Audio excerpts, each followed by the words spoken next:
stood at the broken window of what used to be the Grand Library of Prime. The building had been his home for 20 years. He had spent his life studying the stars, writing about distant worlds, and dreaming of peaceful contact with other species. Now the library was burning, and the stars brought only death. The sky above his world had turned dark, not from clouds or night, but from ships. Hundreds of warships hung in the atmosphere like a plague of metal insects. Their shadow fell across the land, blocking the sun and casting everything in a cold gray light. Could hear the distant thunder of their weapons as they destroyed another city somewhere beyond the mountains. 3 cycles had passed since the Dominion of First arrived. 3 cycles of running, hiding, and watching everything he loved turn to ash. The people were not warriors. They had no army, no weapons, no ships built for combat. For 1,000 years, they had lived in peace, trading knowledge and art with their neighbors. They believed that wisdom and kindness would protect them from harm. They were wrong. They did not care about wisdom. They did not value art or knowledge or peace. They were conquerors, and they had come to take everything. Their reptilian soldiers marched through cities without mercy. They burned the farms that fed millions. They destroyed the hospitals that healed the sick. They killed anyone who resisted and took the rest as slaves. Had seen his father taken in the first wave. His mother had died trying to protect the children of their village. His sister had vanished somewhere in the chaos, and he did not know if she was alive or dead. All he had left was his work, the records he kept of everything that happened. Someone had to remember. Someone had to write down the truth so that future generations would know what they had suffered. He turned away from the window and walked deeper into the ruined library. Most of the books had burned, but a few shelves still stood. He found an empty journal and began to write by the light of distant fires. The Planetary Council had tried everything. They had sent diplomats to negotiate with offering whatever they wanted in exchange for peace. They killed the diplomats and sent their bodies back as a message. They had asked their neighbors for help, but every other species was too afraid. The Dominion of had conquered dozens of worlds. No one wanted to be next. Finally, in desperation, the Council had sent distress signals into the void. They broadcast on every frequency, in every language they knew, begging anyone who could hear to come and save them. Days passed with no response. Weeks passed. They began to lose hope. Remembered the night when hope finally died for most of his people. The Council made an announcement that they had received no meaningful responses to their calls for help. A few species had sent messages of sympathy, but no one was coming. They were alone. That night, walked through the refugee camp outside the capital city. Thousands of his people huddled in tents and makeshift shelters. Children cried for parents they would never see again. The elderly stared at the sky with empty eyes. Young people who should have been starting families or building careers sat in the mud, waiting to die or be taken as slaves. He saw a mother holding her infant child, singing a soft song to keep the baby calm. The song was about the stars, about how the light from distant suns carried hope across the darkness. Wondered if the mother still believed those words, or if she sang them only because she had nothing else to give. The ground invasion would begin soon. Everyone knew it. The warships in the sky were just the beginning. Soon, thousands of soldiers would descend and the last free would be captured or killed. The Council had discussed surrender, but they knew it would not matter. They did not take prisoners. They took slaves. Returned to the library every day to write. He documented the names of the dead, the stories of the survivors, the small acts of courage that happened even in the darkest moments. A doctor who kept treating patients even after the hospital was destroyed. A teacher who gathered orphaned children and tried to keep them safe. A farmer who gave away all his food to strangers fleeing the northern provinces. These stories mattered, told himself. Even if no one ever read them, they mattered. On the 47th day of the 3rd cycle, something changed. Was in the library when he heard shouting from outside. Not the screams of fear he had grown used to, but something different. something that sounded almost like joy. He ran to the window and looked out at the refugee camp. People were gathering around a communication tower. Someone had set up a speaker, and a voice was coming through, pushed through the crowd to hear. The voice belonged to Elder Senna, the head of the Planetary Council. She was crying, but her words were clear. A response had come. A distress signal they had sent months ago had finally reached someone. A species called humans from a small world called Earth had heard of them only in passing. They were young, barely 40 years into interstellar travel. Most species considered them primitive and unimportant. But they had answered. The message from Earth was short: "Hold on, we are coming." Did not know whether to believe it. How could a young species challenge the dominion of? How could anyone save them now, when the invasion was only days away? Around him, he saw his people reacting in different ways. Some wept with relief. Others shook their heads in disbelief. A few laughed bitterly, certain that this was just another false hope that would be crushed like all the others. But notice something else. For the first time in months, people were looking up at the sky without fear. They were looking for something other than death. He returned to the library and wrote down everything. The message, the reaction, the small spark of hope that had appeared in the darkness. He did not know if the humans would really come. He did not know if they could make any difference against the might of the. But he knew that hope, even fragile hope, was better than none at all. That night watched the warships moving in the sky. They were gathering, preparing for the final assault. In a few days, everything would be decided. Somewhere in the vast darkness between stars, the soldiers of Earth were on their way. Commander Danny stood on the bridge of the carrier vessel Endurance and watched the stars stretch and blur as the fleet entered faster-than-light transit. Behind him, dozens of officers worked at their stations, preparing for what lay ahead. The hum of the engines filled the air like a heartbeat. 40 years ago, humans had been trapped on their home world, looking up at the sky and wondering if they were alone. Now they traveled between stars, and they had learned that the universe was both more wonderful and more terrible than they had ever imagined. Captain Laura Mitchell stepped up beside him, a tablet in her hand. She was a tall woman with short brown hair and sharp eyes that missed nothing. She had served with for 6 years, and he trusted her completely. The latest intelligence reports had come in, she said. The Dominion had over 200 warships in orbit around Prime. Their ground forces numbered in the tens of thousands. They had no military capability at all. Nodded slowly. He had studied the before this mission. They were conquerors who had built their empire on the bones of weaker species. They believed that strength was the only thing that mattered, and they had never met an enemy they could not crush. They had never met humans. Chief Petty Officer Sam looked up from the communications station. He was a young man, barely 30, but he had a talent for his work that made him valuable. He reported that morale across the fleet was high. The crews understood why they were here. They understood what was at stake. Thought about the distress signal that had brought them across the galaxy.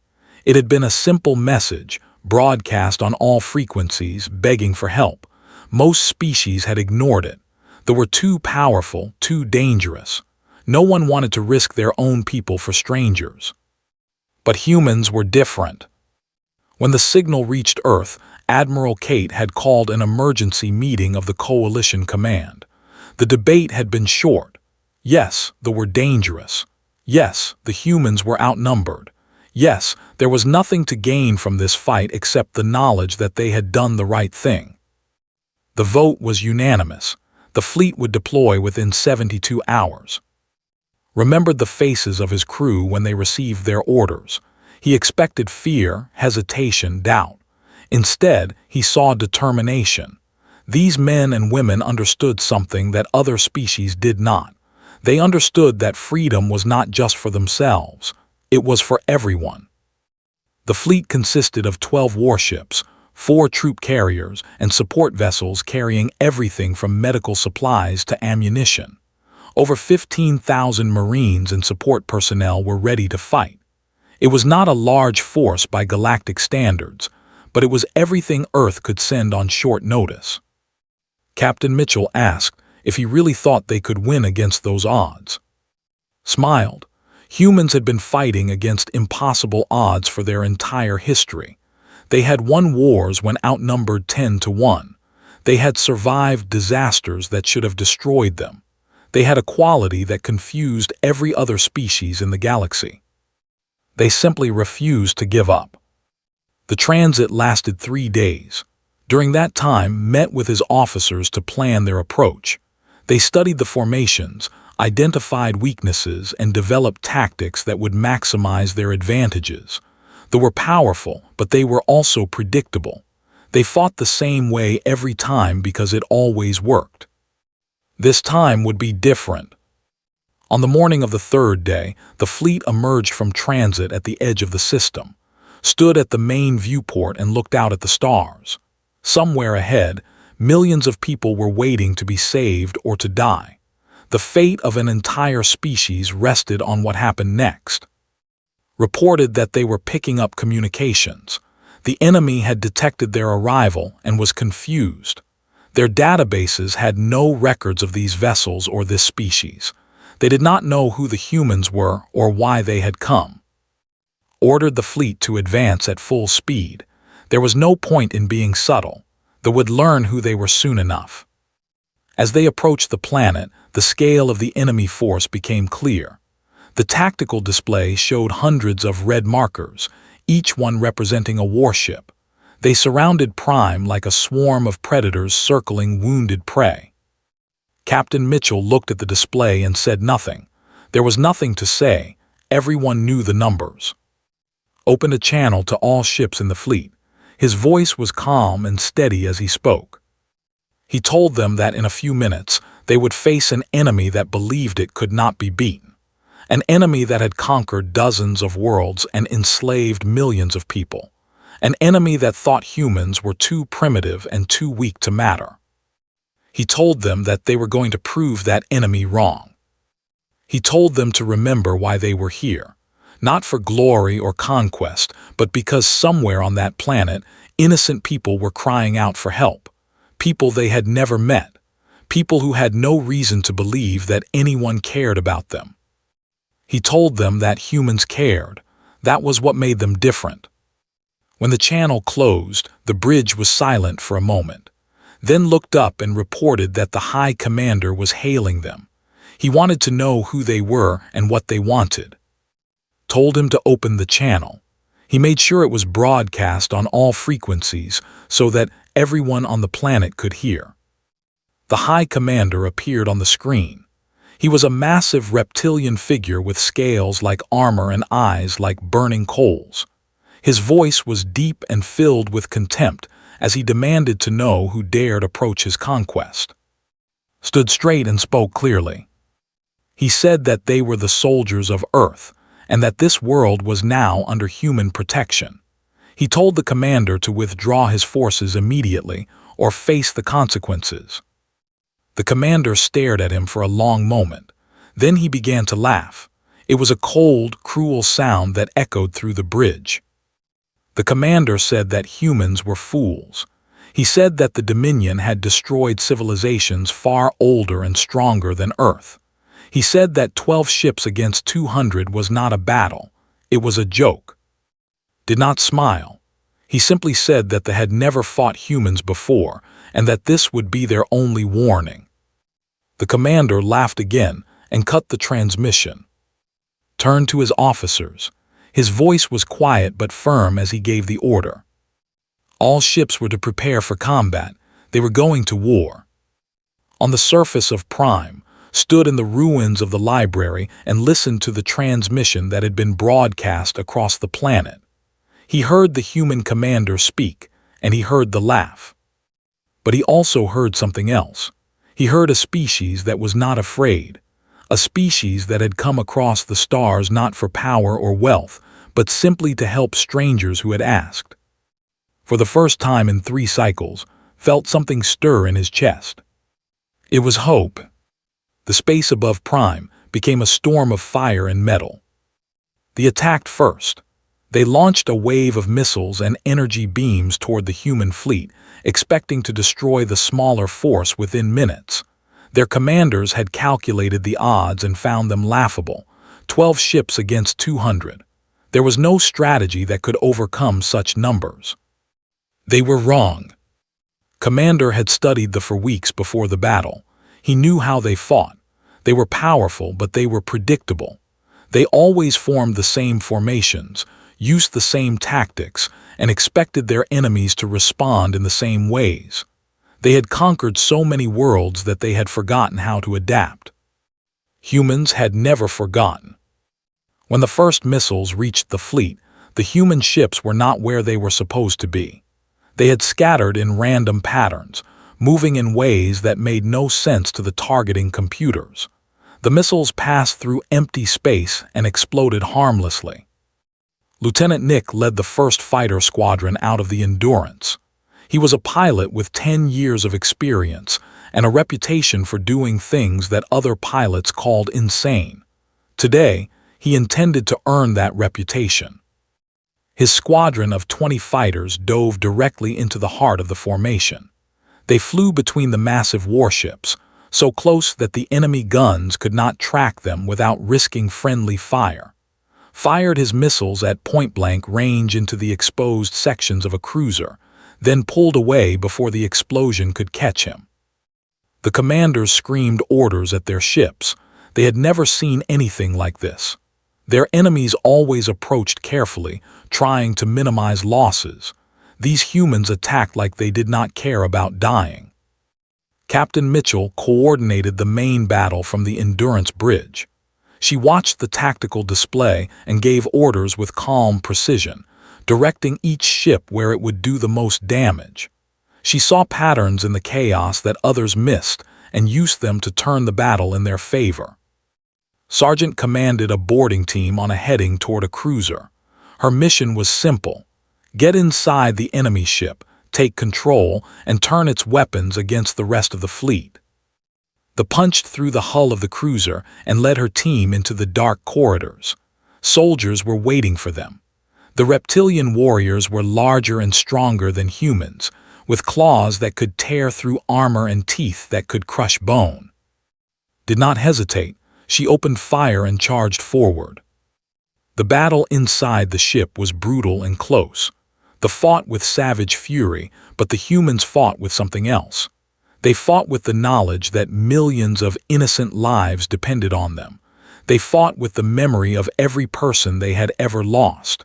They fought with a determination that they had never seen before. 40 minutes after breaching the hull, stood on the bridge of the captured cruiser. Her armor was dented and burned. 3 of her team members were wounded, but the ship was theirs. She turned the cruiser's guns toward the nearest battleship and fired. In space, the battle raged on. Commander ordered the Endurance into a maneuver that his own officers thought was suicide. He drove his ship directly between 2 battleships, using their own crossfire to damage them while his shields absorbed the punishment. The shields failed twice. The hull was breached in 3 places. 14 crew members died in the first hour of combat. But the Endurance did not stop. Chief worked at his station with blood running down his face from a cut on his forehead. A console had exploded near him, but he refused to leave his post. He kept the communications running, coordinating the fleet even as the ship shook around him. They were beginning to panic. They had lost 30 ships in the first 2 hours, and the humans showed no signs of retreating. Every time they thought they had cornered a human vessel, it would do something unexpected and escape. Every time they thought they had the advantage, the humans would find a weakness and exploit it. The High Commander watched from his flagship as his fleet crumbled. He had conquered 12 worlds in his career. He had never lost a battle. Now, this primitive species from an unknown planet was tearing his armada apart. He ordered a concentrated attack on the Endurance. If he could destroy the human flagship, perhaps the rest would flee. 50 warships turned their weapons toward Commander. On the bridge, Captain Mitchell reported the incoming attack. The shields were failing. The engines were damaged. They could not outrun the assault. Looked at his crew. He saw fear in some eyes, but he saw determination in more. These men and women had known the risks when they volunteered for this mission. They had come anyway. He gave the order to hold position. They would not run. As the weapons prepared to fire, something unexpected happened. The captured cruiser commanded by Sargent rammed into the side of the flagship. The explosion tore through both ships, killing the high commander and throwing the enemy fleet into chaos. And her team had known they would not survive the collision. They did it anyway. The death of their commander broke the. Without leadership, their formation fell apart. Some ships tried to fight on, but others began to retreat. The humans pressed their advantage, destroying vessel after vessel until the night sky above Prime was filled with burning wreckage. By morning, the battle was over. Of the 200 warships that had surrounded the planet, only 40 remained. They fled into deep space, broadcasting warnings to the rest of the Dominion about the monsters from Earth.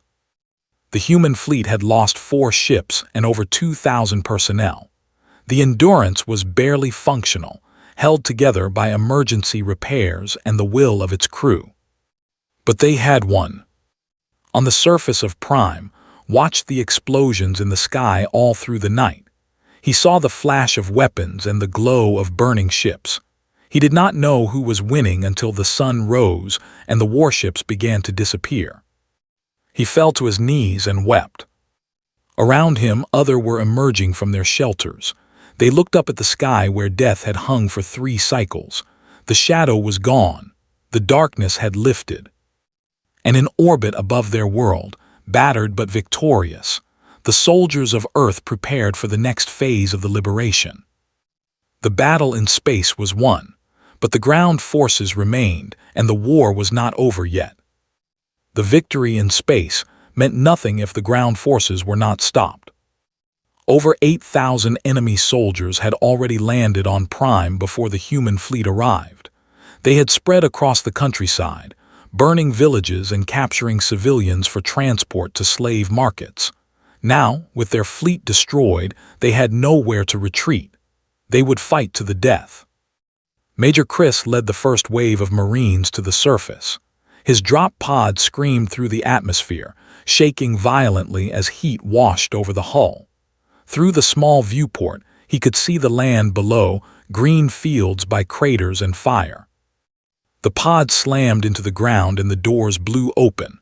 Was out before the dust settled, his rifle up and ready.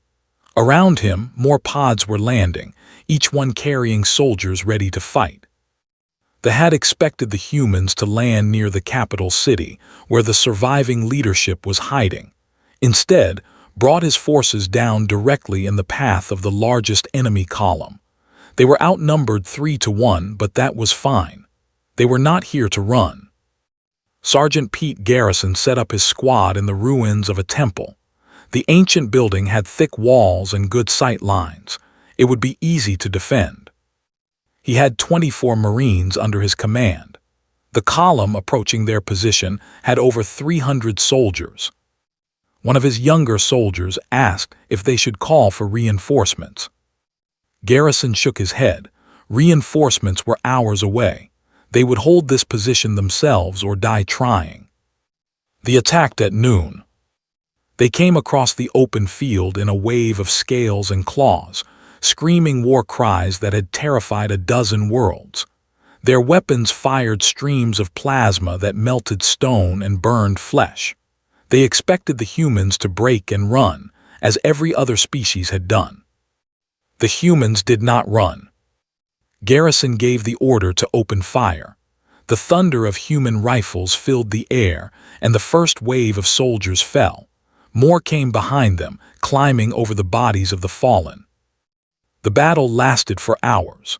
The Marines held their positions with grim determination, falling back only when absolutely necessary and counterattacking whenever they could. When a soldier broke through the line, the humans fought hand to hand with knives and fists. Private was a medic, not a combat soldier.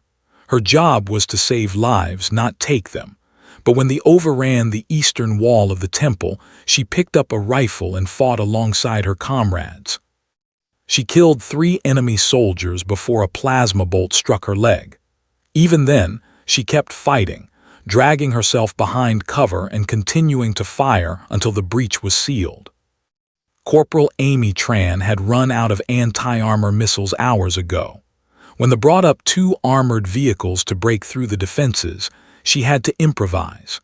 She gathered explosives from fallen soldiers, strapped them together, and crawled through the rubble toward the vehicles. The first tank never saw her coming. She placed the explosives under its treads and ran. The explosion flipped the vehicle onto its side. The second tank turned its gun toward her. She did not have time to run. A Marine named Tony Vega tackled her behind a wall just as the plasma bolt struck where she had been standing. They lay in the dirt, breathing hard, then got up and went back to fighting. As the sun began to set, Garrison looked at what remained of his squad. 12 Marines were dead. 8 were wounded. Only 4 were still able to fight effectively. They had lost over 200 soldiers, but more were coming. The ground shook with the sound of enemy reinforcements. Garrison thought about the people they were protecting. Somewhere behind their position, thousands of civilians were hiding in underground shelters. Women and children, the old and the sick, people who had never known war until they came. He would not let the enemy reach them. When his radio crackled with a message from command asking for a status report, Garrison replied simply. They were still holding. They would continue to hold until ordered otherwise or until they were all dead. Major heard the report and pushed his main force harder. They had been fighting through enemy resistance all day, trying to reach the temple. Every hour, more human soldiers were landing on the planet. Every hour, the tide of battle shifted a little more in their favor. But Garrison and his people were running out of time. Just before midnight, the remaining forces launched their final assault on the temple. They threw everything they had at the handful of Marines still defending the position. Garrison stood in the center of the ruins, firing his rifle until it was empty, then drawing his pistol. Around him, his soldiers fought with everything they had left. Then the sky lit up. Human gunships roared over the battlefield, their weapons tearing into the formation. Drop pods fell like rain, and fresh Marines poured out to join the fight. Major had arrived with the main force. The caught between the reinforcements and the survivors of the temple finally broke. Some tried to surrender. Others fled into the wilderness, where they would be hunted down in the days to come. Garrison sat down in the rubble and watched the sun rise. His armor was cracked. His face was covered in blood and dirt. 3 of the 4 Marines who had been fighting beside him at the end were wounded. But they had held. Found him an hour later. The major looked at the carnage around the temple, at the hundreds of bodies and the handful of Marines who had stopped them. He asked Garrison how they had managed to hold against such numbers. Garrison shrugged. He said that retreating had not been an option. Across the planet, similar battles were taking place. Everywhere the humans landed, they fought with the same fierce determination. They who had never faced an enemy like this began to collapse. By the second day, the enemy ground commander sent a message to the humans. He offered unconditional surrender. Emerged from hiding to see the aftermath. He walked through the battlefield near the temple and saw the bodies of human soldiers lying among the dead. These strangers had come from across the galaxy to die for people they had never met. He found a medic named treating wounded civilians. Her leg was wrapped in bandages, but she refused to rest. She worked through the day and into the night, saving every life she could. Asked her why humans had come to help them. Looked at him with tired eyes. She said that someone had asked for help. That was enough. The war on the ground was over. The liberation of Prime was complete. The news of Prime spread across the galaxy like fire through dry grass. A young species from an unknown world had challenged the dominion of and won. They had destroyed over 150 warships, liberated an entire planet, and broken the myth that they were unbeatable. For the first time in centuries, the conquered worlds of the Dominion began to whisper about rebellion. Commander Danny stood in the ruins of the capital city, watching his soldiers distribute food and medical supplies to the survivors. The Endurance was still in orbit, barely holding together, but its crew had refused to leave until the relief mission was complete. The Planetary Council had called a meeting to thank the humans and discuss the future. Elder Senna, the head of the council, walked slowly because of her age, but her voice was strong when she spoke. She thanked the humans for what they had done. She said that words could not express the gratitude of her people. Then she offered them whatever they wanted in return: technology, resources, territory, alliance, anything that was in the power of the to give. Looked at her for a long moment before responding. He said that humans did not fight for payment. They had not come to Prime for gold or land or power. They had come because someone had asked for help, and they believed that no one should face darkness alone. Elder Senna seemed confused. She asked what the humans wanted then, if not material reward. Smiled. He said that they wanted the same thing they wanted: a galaxy where peaceful people did not have to live in fear, a future where strength was used to protect the weak, not exploit them. He said that the best way to repay the soldiers who had died was to build that future together. The Council agreed to establish formal relations with the United Earth Coalition. A human embassy would be built on Prime, the first of many that would spread across the galaxy in the years to come. Was chosen to write the official history of the liberation. He spent months interviewing the surviving human soldiers, trying to understand what made them different from every other species they had encountered.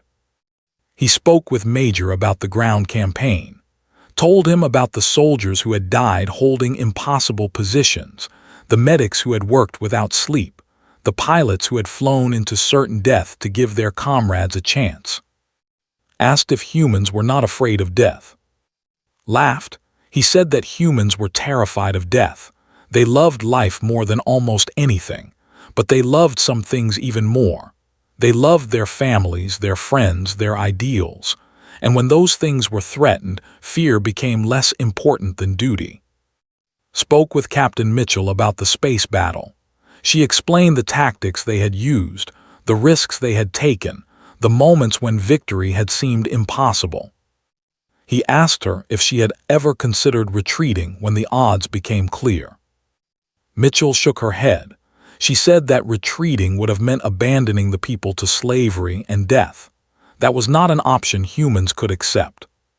Spent a long afternoon with Sergeant Garrison, the man who had held the temple with 24 Marines against 300. Garrison was quiet and humble, uncomfortable with being called a hero. When asked him about the battle, Garrison simply said that they had done their job. Nothing more, nothing less. But saw something in the man's eyes that told a different story. He saw the weight of the friends he had lost, the memory of the impossible hours when death had seemed certain. He saw the price that humans paid for their courage. As the months passed, the galaxy began to change. Other species started reaching out to Earth, curious about these strange beings who answered distress calls from strangers. They were not the only ones who had suffered under the dominion of. Dozens of worlds had been conquered, their populations enslaved or destroyed. Now those worlds saw hope for the first time. The Dominion of tried to recover from their defeat, but the damage was done. Their aura of invincibility had been shattered. Rebellions broke out on conquered planets. Other empires, sensing weakness, began to challenge territory.